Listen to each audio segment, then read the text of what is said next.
we are on, and you are as good as you're going to ever look. Okay. Better than I do. What's up, brother? Good to see you. Nice to see you, always, Yes. Congressman. And thank you for taking the time. Of course. Thank you to stepping forward and talk to the people of Yonkers. Okay, as you know, this is live. People are asking questions. I have some questions that were sent to me, so we are going to talk about all those things that people want to. But first, I want to talk about your campaign, last campaign, the promises that you made, and what you have delivered so far. I know there is stuff that you are about to deliver, stuff that you've been working on. Okay, so take the time to tell us about all those things. Yeah, sure. So first of all, thank you so much for having me. Yeah, so we ran on a platform quite simply to fight for racial and economic justice and to fight for climate justice. And that takes many forms. That takes the form of making sure we're investing in our children and education, making sure we're investing in our families and mental health, making sure we're taking a public health approach to public safety, fighting for affordable housing, fighting against climate change and for climate justice, and a variety of other things. So far, we've been able to help Yonkers secure over $161 million, both to the city and to the school district. Over 74 million for the school district, which was huge. All of that was a part of the American Rescue Plan. We've helped Yonkers to secure an additional 22 million in grants for all of the areas we talked about. We just recently did a press conference with Senator Schumer, myself, George Latimer, and others, because through the appropriations process last year, we secured $500,000 for West Hab so they could rehab senior affordable housing. We talked about the one on Bruce. That's right, absolutely. Also another $500,000 for the Yonkers YMCA to help them fix their pool, to provide exercise and swim equity in Yonkers. Also working collaboratively with police commissioner, state officials, county officials to take a more comprehensive, holistic approach to public safety. How do we stop crimes before they happen? How do we prevent, things like the horrible shooting that took place of a police officer, the 6-year-old that was shot, the 15-year-old. About a block away. Yeah, absolutely. 115 Elm to the place where And what conversations we've been having, our conversations are focused on, okay, law enforcement knows what the options are, and our school system can help identify at-risk young people and families. How do we identify them, conduct a comprehensive needs assessment, and then bring resources to them so they don't escalate and commit a crime in the first place? So we've been doing all of that and then some, man. It's been a real pleasure and honor to do it. Now, Congressman, before we go further, let me give a shout out to let people know where we are. We are Tibbetts Park. Yes. Nature. Beautiful. I don't know if you guys can appreciate from the angle that the camera is, but I want to make a point here. Nature is beautiful. I tell people all the time, go and take a walk, have a conversation with yourself. You might have some answer that might amaze you when you have that conversation with self. But whatever you bring in to nature with you, bottles, trash, make sure you take that stuff out with you. That's right. Leave 100%. nature as you found it. That's right, 100%. And this is why I wanted to be outside and have this conversation. So I'm glad we found a beautiful day. I'm glad we're outside. It's all good for your mental health, man. Taking a walk, absorbing the sun, drinking a nice bottle of water.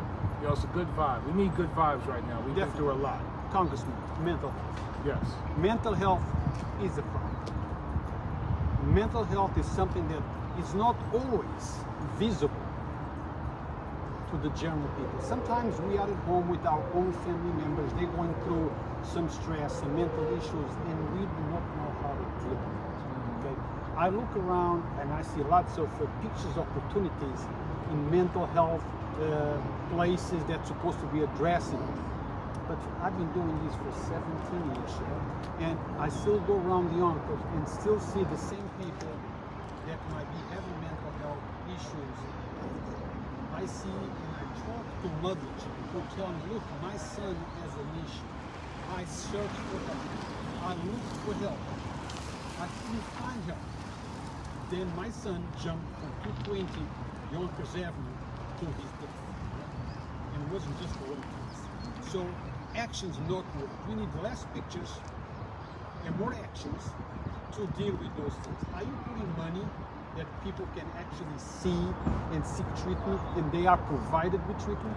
Yes, so we're fighting to dramatically increase the federal investment in mental health supports. The American Rescue Plan was a big part of that. $130 billion to our K-12 education system, which a large chunk of that being flexible enough to go to mental health services both inside the school and outside the school. But it's not just a federal responsibility. It's federal, it's state, it's county, it's city. Because much of our money comes directly to the state and directly to the municipality. So the municipality has to invest in these areas. Again, when the mom mentioned that she's reached out for help.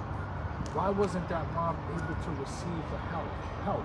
We need to create a pipeline and infrastructure of mental health professionals to support that mom, that child, and many others who are struggling with mental health. When we look at the rising violence and the rising crime, which is not just happening in New York, by the way, it's happening across the country. 9 times out of 10, the people who are engaged in those crimes have been identified as having a mental health challenge, a substance abuse challenge, a learning disability, or they're unconscious, or traumatic. So we need a holistic, comprehensive approach that involves all levels of government. Put ego aside, put blame aside. We have to work together to solve this problem. So it's more money, but it's more action.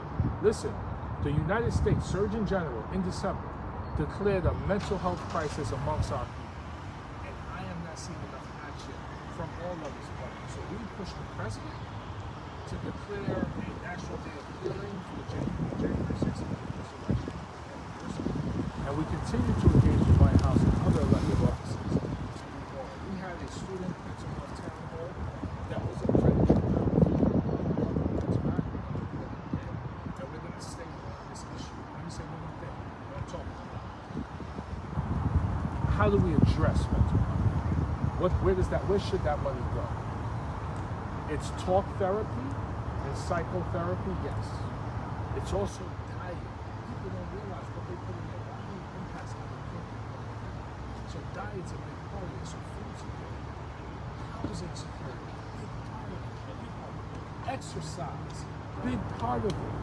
So when we talk about the development of the Yonkers and the development of the 16th district, we need to make sure that every vulnerable person, child, and family has access to all of these resources. Right now, the access is limited. And I would need information also so people can realize the components that are required to maintain a mental health balance. Not enough. Not enough. It needs to happen more. Because of my background in education and because of my background as a mental health professional, people don't know. I worked 20 years in education. I'm a state certified teacher.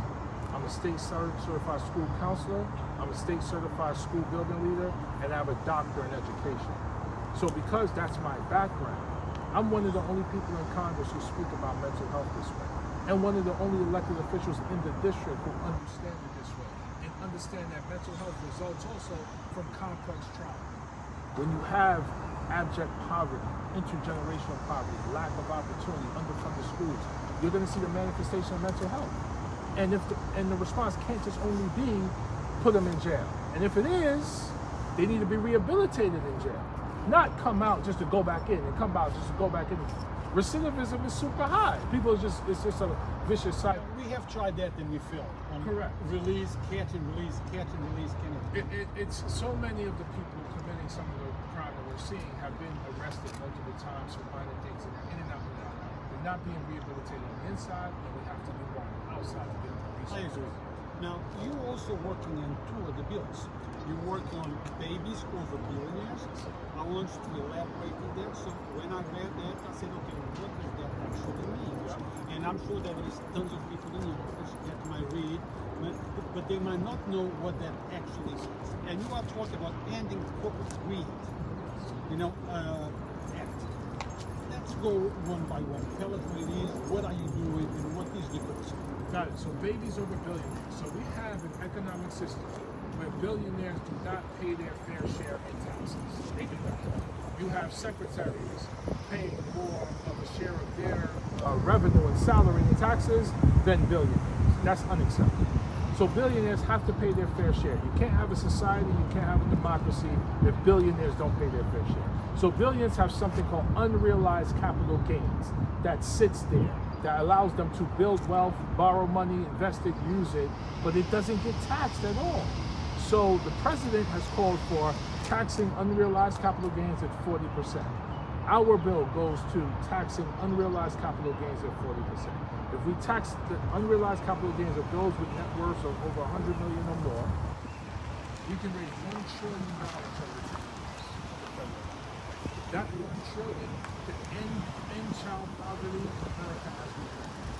It could create universal child care programs. It could create universal pre-K programs. It could provide mental health services for every child in every community that needs it. We can invest in a Green New Deal for public schools. So many things that impact our children, and it's called Babies Over Billionaires, because if we don't take care of our children, we're failing as our society. We don't have a democracy unless we take care of our children and take care of our babies and invest in dealing with the problem. The second one, ending corporate greed act. So, inflation is through the roof. You go to the gas pump, you go to the supermarket, you go buy clothes, you see inflation is through the roof. Republicans will have you believe that's because of reckless government spending, which is not true. The real problem is price gouging. Technology companies, fossil fuel companies, are raising prices to maintain profit margins before the profit margins they had before the pandemic, but to even increase profit margins. So what the bill does is say, okay, the profits that you're making post-pandemic, just the profits, not revenue. We're going to tax that at 95%. Sounds like a high number, but guess what? When you tax it at 95%, they still make a profit higher than what they made pre-pandemic. And it has historical context. World War II, we did the same thing. Tax profits at 95%. Why? Because people shouldn't build wealth off of death and war and suffering. We did it during World War I, we did it during World War II, we did it during the 80s with the fossil fuel industry.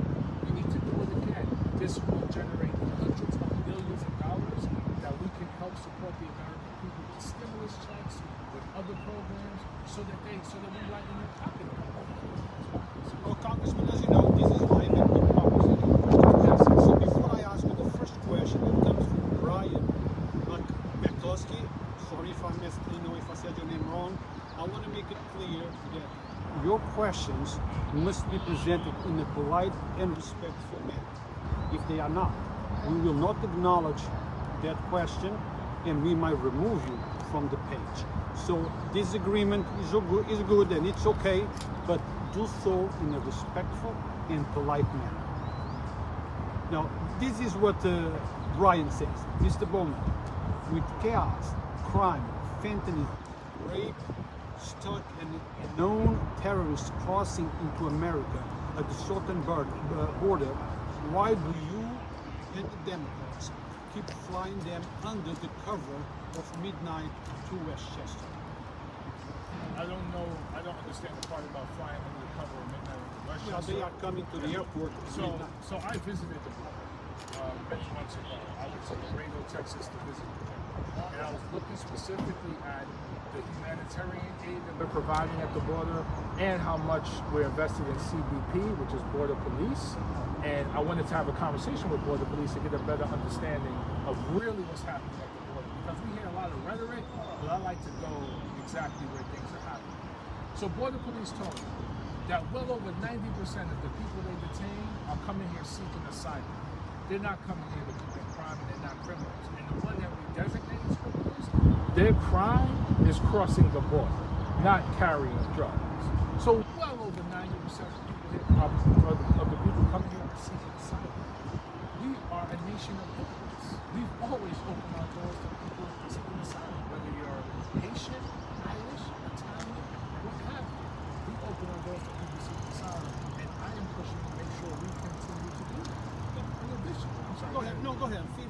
addition, we have to really understand what causes mass migration in the first place. That's why I went to the Northern Triangle to speak to indigenous communities in Honduras and Guatemala to really understand what's happening in their communities.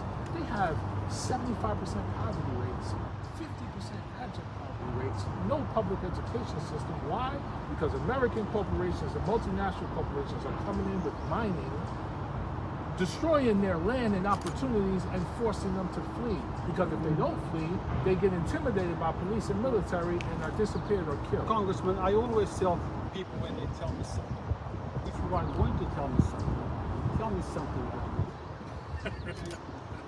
But we want to make sure the people know that, right? They need to know the full story of immigration. But I think his question, do you understand that people that are coming to the United States, it's not because they have a better life out there.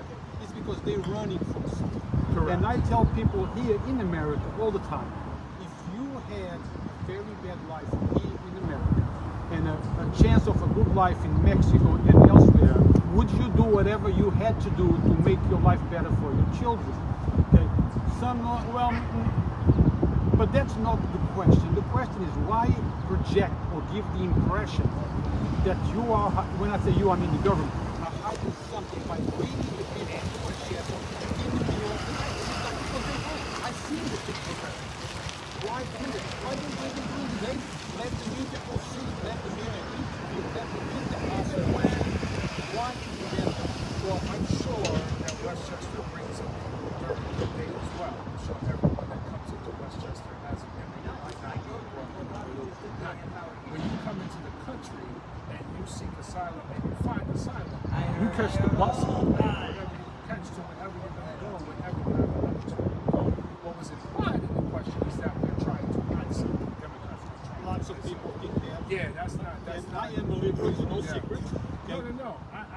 So it's a valid point. I don't know if it's a valid point. I disagree with the point. I have not seen evidence of that. It was something I'll look into. It's not something that I've seen evidence of. Do you get notified when undocumented people come to a shelter to your house? Straight. You get notified. I have to double check on my office.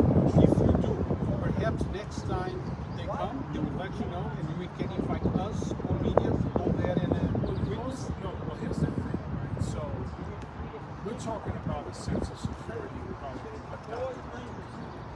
Many of them fear persecution when they get here, and many of them fear being detained and taken back to the country. So, it's hard to go with a camera crew to an undocumented person and ask them to answer a lot of questions because they're, first of all, they're safe. They don't want to be persecuted. They don't want to be taken back. I want to go to the first part of the question. The first part of the question identifies all of the problems in our society. It is our job as elected officials and community members to work together to deal with those problems. And one of the things I haven't seen enough of since Congress is collaboration. I'm not a politician. I'm a public servant, elected official, I'm an educator. In education, we work together to figure out the problems of our kids and solve those problems. We need to do that at every level of collaboration. The last thing I say is, we're worried about immigrants crossing the border and coming here. The January 6th insurrection was implemented by white nationalists. They weren't immigrants.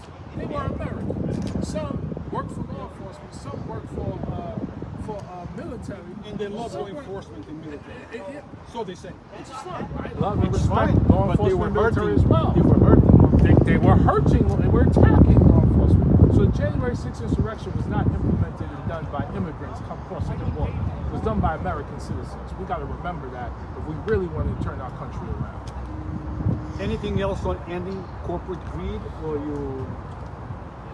We have the highest level of inequality that we have had in American history, not since the Gilded Age. When you have this level of inequality and this level of poverty, you're going and the lack of mental health services and the global pandemic, you're going to see a rise in violence. We got to deal with this level of inequality by ensuring large corporations and the wealthy contribute their fair share to our democracy, so we can take care of the people who are most vulnerable. That's the bottom line. The reason why we have pockets of poverty in Yonkers, but also in other parts of New York 16, Mount Vernon, the North Bronx, etc., is because we haven't dealt with the issue of inequality. We allow it to persist, and we say, well, that's just capitalism. It's not just capitalism. This is is government policy that's been harmful to black and brown people historically. Like the New Deal, which redlined black and brown communities, which created Scarsdale and Indian projects, which created Bronxville and Yonkers. You were white, you were 97% likely to get a loan at low rates, with low interest rates, and if you were black or brown, you were put in a community that was redlined and devalued. That's historical policy that we need to change, and that's what I'm in Congress fighting for. Let's move to infrastructure. Yes.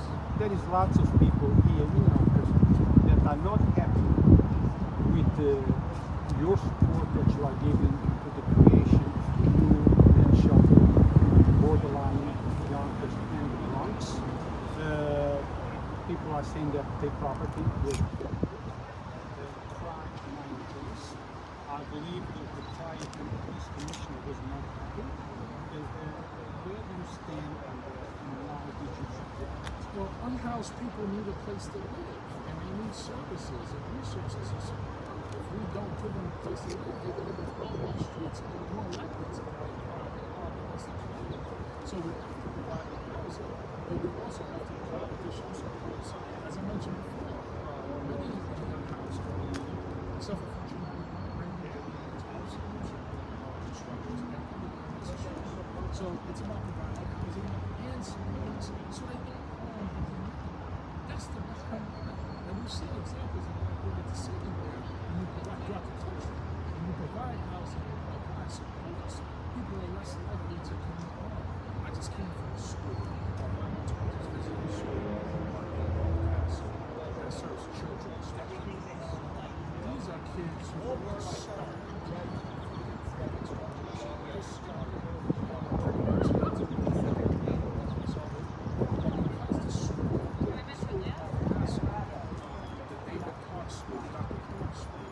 Is designed in a way that meets their needs. The kids are really thriving. I visited another school, and they serve kids with co-occurring disorders. It's called the CARE program. They serve kids with co-occurring disorders, substance abuse and kids who have suicidal ideation, multiple attempts at suicide. They serve them properly. These kids are now thriving, personally going on opportunities. It's all about creating an environment that supports the needs of the people in that environment.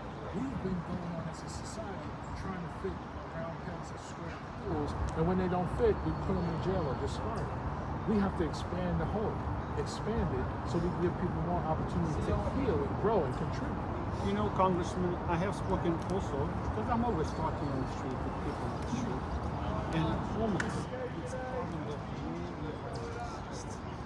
All of us are looking for solutions, but no one wants them in the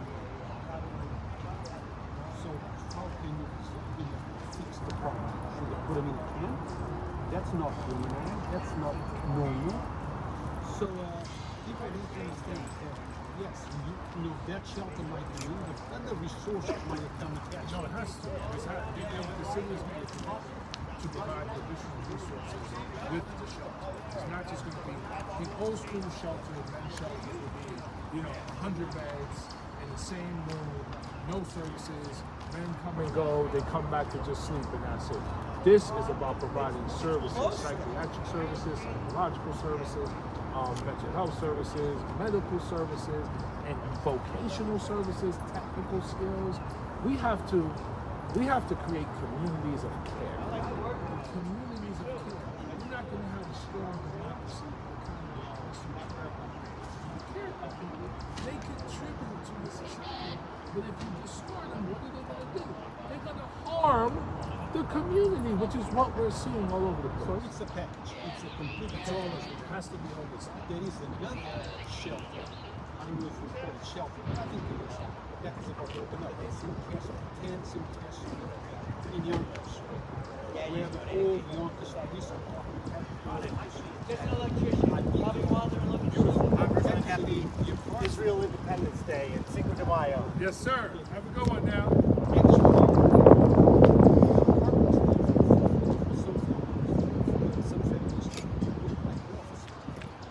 I saw it and I said, well, maybe I want to become a homeless in order to get to the road. But don't work that way. But there is a lot of work being done in the village. It's beautiful.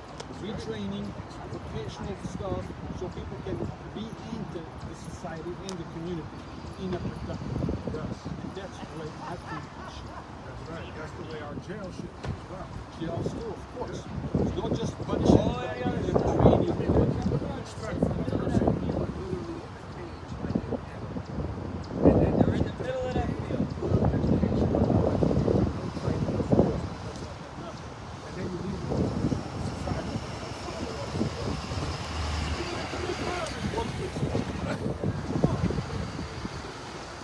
Congressman, Lions Gate. Yes. Lions Gate, I'm going to say it's easy. But as far as I see, this is a more complex Lions Gate is supposed to give jobs to youngsters, it's being low-level jobs, janitorial, and it's going to give jobs for handful of folks. The other problem with Lions Gate, at least as far as I know, and I am told, they are buying property all over the street. On Warburton, they actually bought a property right there on Ashburton for $4 million or something like that. Lots of people are losing their homes because of Lions Gate coming. So how is really Lions Gate coming? People are losing homes. Then they might buy out the lease that 2 years lease that you might be paying, but you might be living in that place for the last 40 or 50 years, paying $600. So they buy your lease for a few $1,000. You have to look for another place elsewhere. Whatever they gave you will not be enough for relocation. So Yonkers is caring and counting for these investors, but they are not caring about the people that live in it. Yeah, 100%. So as soon as I got elected to office, I met with local officials, county officials, and state officials about a priority for our office, which is affordable housing, and truly affordable housing. So I lived in public housing growing up. I also lived in rent control, Michigan. So my mother, who was a single mom and worked in the post office, was able to pay rent as a percentage of her salary. So a couple things. Number one, no one should pay more than 25% of their salary to live in dignity. Number two, in my opinion, any developers that come in, you have to provide X percentage of affordable housing to the people who are living in homes for their whole lives. So you shouldn't be displacing them, and you shouldn't be committing gentrification. We all like development. We all like Lions Gates. But if it's gentrifying the community and moving people out, in my opinion, it's unacceptable. To the jobs part, we don't just need jobs in Yonkers, we need careers in Yonkers. So yes, we want those jobs to help build Lionsgate, do other things within Lionsgate, but we also need to make sure our education system is preparing people for jobs in the 21st century and training anyone who's unemployed for the jobs in the 21st century. So that's data literacy, that's storytelling, that's tech, software development, etc., and jobs that build wealth and create careers. Our education system needs to be doing that, but our elected officials need to be doing all of that as well. What mechanisms do you know when people like Lionsgate and other big investors come to Yonkers, they get those tax breaks based on certain conditions, and then they don't fulfill those conditions? What mechanisms do we have? Do you know that we have to deal with it? So this is more of a local issue, but a mechanism that always works is community pushback. So if the community resists the lack of equity, lack of opportunity, that's a part of the development that's happening in the district, then the local elected officials have to be responsive to that. So we are, me personally, my business, it's about community organizing and grassroots efforts to ensure that we're fighting for justice for all. So people need to get in contact with their elected officials, locally first, but then at the county and state, and demand that affordable housing is available, jobs are available. Ceiling to the floor. I shot it like a cannon. I walked it over. And my job is to make sure federal legislation is taken, but to make sure I'm using the power of my voice and our to call out anything.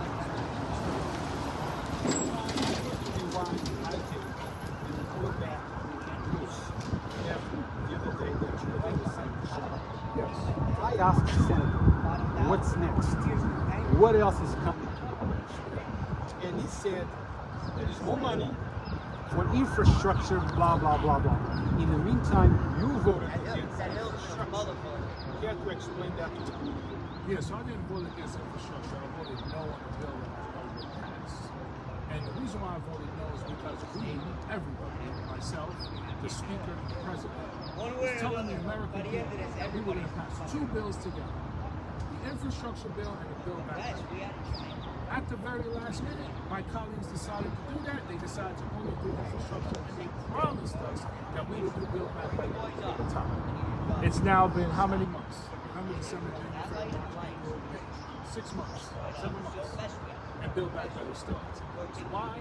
Because we knew the only leverage we had over Joe Manchin was the infrastructure, and we knew Manchin wouldn't support build back better in the Senate without the infrastructure.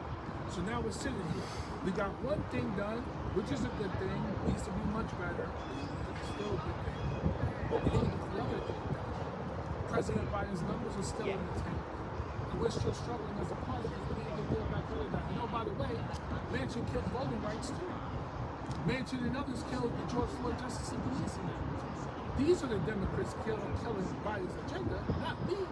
I voted in the way that we said we were going to vote. I kept my word that we needed to pass them both. And the Build Back Better Act, one more thing, it benefits seniors, it lowers drug prices, it provides affordable housing, it provides historic investments in climate, child care, pre-K, education.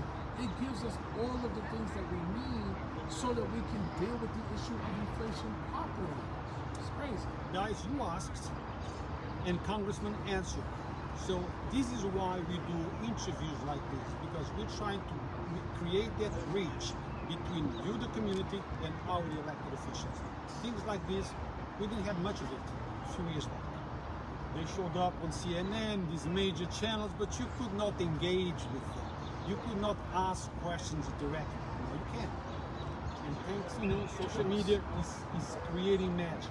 Because now I can connect, the people can't connect with you. Well, it's creating problems too, but hopefully we can. It's life. Not everything is smooth sailing. That's That is the pros and the cons of everything. Of course. We had a big con when we did not have social media. Whatever you said, that's it. There was no asking back. That's right. There was no challenging. Well, this is when why, No, absolutely. And this is why we have an opportunity right now to build a real representative democracy that works. I'm the first African American U.S. history to hold this congressional seat. Monday Jones was the first African American U.S. history to hold that congressional seat. Part of the reason we were able to win was because of the diverse coalition that we built in our campaigns that brought people in. We brought them through social media and we brought them in through the community. And democracy doesn't work if everyone's not involved. And that's just not about Congress. It's about state, county, city, school board, everything. People got to get involved and raise their voices. Congressman, it is an election. People are going to be deciding should I be elected officer, should I go to raise an opposition. Part of what living issue. We've been doing the work. We've been focused on doing the work from the very beginning. There's politics, there's distractions, there's nonsense, there's disinformation. Our job is to meet the needs of our constituents, period. So, when you see me in the community, listening to constituents, talking to constituents, having conversations, I'm learning about what's happening in their daily lives. So, all of the bills we've introduced have been in alignment with the constituents that are take something like the Broadband Justice Act. We knew during the pandemic, and we heard from constituents that access to broadband was a problem, particularly in lower income communities. So we wrote a bill, the Broadband Justice Act. That bill has not passed Congress yet, but it was adopted as part of the institution. So now it's going to expand broadband access to people in lower income communities across the country. We introduced the Green New Deal for public schools. We introduced the African American History. Two bills we talked about before, which deals with we introduced a bill to lower heating and cooling costs because Con Edison and energy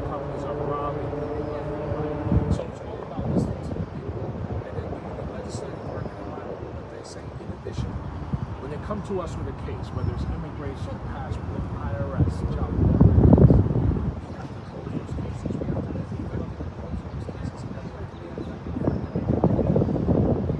have to we've been able to do that at a rate higher than most of my colleagues. 2,000 cases closed. Right now, they email us, we get back to them. That's 100,000 correspondences and teachings from our office because we try to remain as engaged as possible. So we stay focused on the work and focused on the people. I come from education. I don't play politics. If a kid is struggling to learn, it's my job to find a solution to that. If people in the community are struggling with whatever areas in their life, it's my job to meet their needs. And I have an incredible team that helps us to do that.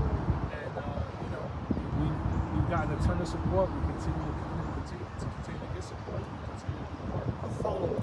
Yes. Do you plan to adhere to the progressive agenda, or have you learned in your experience to expand your political whatever it is? Yeah, whatever this means. That was my question, right? So, we got a lot of words we throw out there, progressive and loyal. Listen, first and foremost, I'm a black man in America. So here's what that means. I'm very aware of my history, my ancestors' history, and how my ancestors fought for freedom and opportunity. We also understand how discrimination and racism is still alive and well in our country, and it helps me to have empathy for communities who experience discrimination. So that's how I identify as a black man. My policies, because they are innovative and visionary and support uplifting people from the bottom up, are labeled as progressive. So if that makes me a progressive, I'm a progressive. Absolutely. Right? And people support, right? Because we're fighting for the needs of people in the district. Right? I met earlier today, I was at Michelle, get the name of the spot. I always get toasted all the way up to mango with so and the coffee. That's what I got for breakfast. So I'm on my way out and someone runs up behind me. Younger white dude. He's like, "Hey, Congressman Bowman, how you doing?" Comes, says hello. He says he's not from the district, but he respects the work I do. He says I'm a conservative Republican. I respect that I am. We took a picture. He said he was going to share it with his people. And I said, let's follow up and have a conversation. People want effective leadership, and they want effective governance. That's what they want. So it's my job to be effective. My job. It doesn't matter what you refer to yourself as. You have needs. It's my job to meet. You just said that you are a black man. I love to debate, but I cannot debate that. You are. Now, lots of people in Yonkers, and I have to bring this up because Mayor Spano is the mayor of our city, your city. There was a controversy going on a few months ago between you. All these people were perceiving that to be a racial remark in the money. So, how do you see it? Is it over? How did you take it? Explain. I stay laser focused on doing my job. I don't pay attention to distractions. So when all that was going on, I ain't saying nothing. Because I got a job to do. But did you feel that Mayor Spano was racist? Again, I stay laser focused on doing my job. When I first got into office, a 15-year-old girl in Yonkers OD'd my friends. Shortly thereafter, a teenager was murdered. We had another teenager murdered in Wilshire, and another teenager murdered. So all the four major parts of my district, we had teenagers. That is the focus. The focus is on how we make sure kids are safe. I didn't even comment on all that, because I don't got time to focus on distractions. Fentanyl. A dear friend of mine, C. She lost her daughter, Olivia Green. That's what I'm talking about. 15-year-old, she lost her daughter to fentanyl. Olivia is just an example of many of the kids that have died since her fentanyl. How will we address it? This is a serious issue. We're not paying nearly enough attention to it.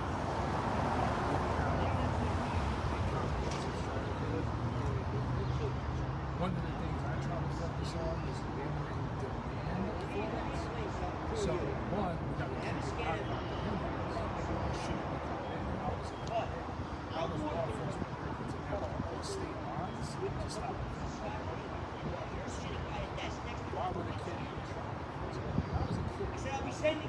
also afraid to put anything in our body that would be harmful. They don't. This is what I'm saying. So that's where I was going as well, right? So the lack of education, right? Because when kids are educated, it decreases demand. When they know what it is, it decreases demand. Let's go to the education system. Health classes have been legislated in our school system. Kids barely take health in school, so they don't know the impact of these things that they take. Also, let me say this: when a child is focused on music, sports, the arts, resources in their community, they're less likely to do drugs that might be harmful to them. So the least demand. The last thing I say is cocaine, fentanyl. There's a huge demand in America for these things. Cocaine is a rich man's drug, and the majority of that comes from Central and South America, where the so-called immigrants are coming in messing up our country. But the demand is coming from mostly well-to-do people here. So how do we decrease demand, and why are people turning to cocaine and other drugs just to function in our society? What is inherently sick about our society that's causing people to use these drugs? Serious questions, correct? Come on now. Serious questions. And Congressman, and I think education is the secret to resolve tons of the problems that we are currently having in our society. If those kids, if the Olivia Greens of this world had a good education in school in regards to drugs, things like that, maybe she would be and given other opportunities. So when I travel around Yonkers, one of the things I do all the time is nothing for kids to do. And I've been to the YMCA, I've been to these places need a huge investment in growth. We need to create policies for kids to grow so they can learn and develop how far they can see. We don't have that. We barely have like that has to change. Well, Congressman, I know that I would love to stay here all day talking to you, but we have other commitments, we have other places to go. I think we're already past our time on. So I thank you personally, for taking the time to come and talk to the people.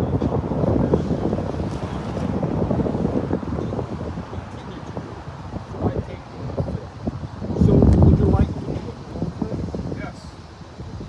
Please. Peace and love, everyone. Thank you so much for tuning in. Listen, we want to connect with you, so please go to bowman.house.gov.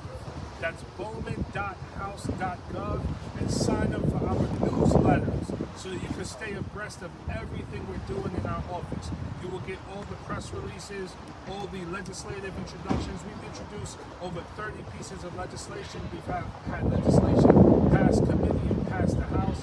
We brought in resources over hundreds of millions of dollars for Yonkers and the district. Go to bowman.house.gov so you can learn about what we're doing and stay connected with the newsletter. And when you go to the website, you'll see telephone numbers for our office. Call our office anytime about anything. Every problem has a solution, and our office will remain focused on solutions. Thank you. Congressman Jamaal, I have the last word. Guys, as always, Yonkers Voice does not endorse or oppose any candidate. Our goal is to keep you informed, let you know what's going on, give you the information that we feel you need to know so you can make an informed and educated decision on who to serve you. If you are a politician, to use our platform, contact us. Reach out, yv@yonkersvoice.com, and let's say thank you. Thank you, sir. Thank you. Appreciate it. Until next